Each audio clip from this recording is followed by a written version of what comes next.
पर चढ़े रे छौड़ा निचुआ लागल हो ताला रे। सुत गेल गावा वाला गे हो तो नया बहाला गे जल्दी से घर ले चले गे छौड़ी तर बउआ जे घोटाला गे। अरे सीढ़ी से कोठा पर चढ़े रे छौड़ा गेटवा में लागल हो ताला रे।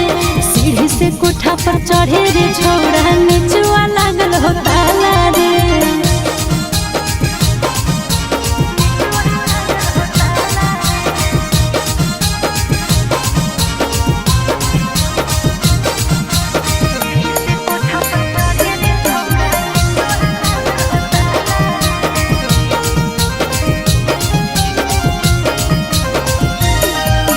सुतल हो मैया की जागल हो छौड़ी चुमा लियल मन पागल हो छौड़ी।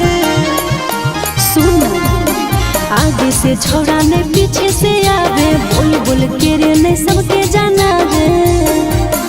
दिल में हो तोरे काला गे ऐसन हमरा बुझाला गे बिना ले ले आज जइबो न छौड़ी जीजा सैया वाला गे। अरे सीढ़ी से कोठा पर चढ़े रे छौड़ा गेटवा में लागल हो ताला रे। सीढ़ी से कोठा पर चढ़े रे छौड़ा निचुआ लागल हो ताला रे।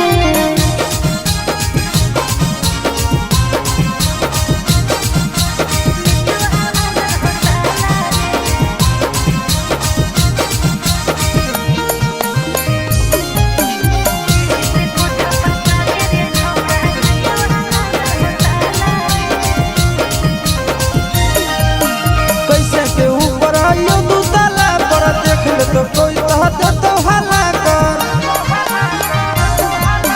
किस लिए के हो तारीख से ले ले छौड़ा ले ले ही नथिया जे गिफ्ट दे ले छौड़ा। बोलो तोरा चिट्टू राजा गे खोले जल्दी दादा राजा गे जैतो नया जाया से तोरा ले ले बिना माजा गे। अरे सीढ़ी से कोठा पर चढ़े रे छौड़ा गेटवा में लागल हो ताला रे।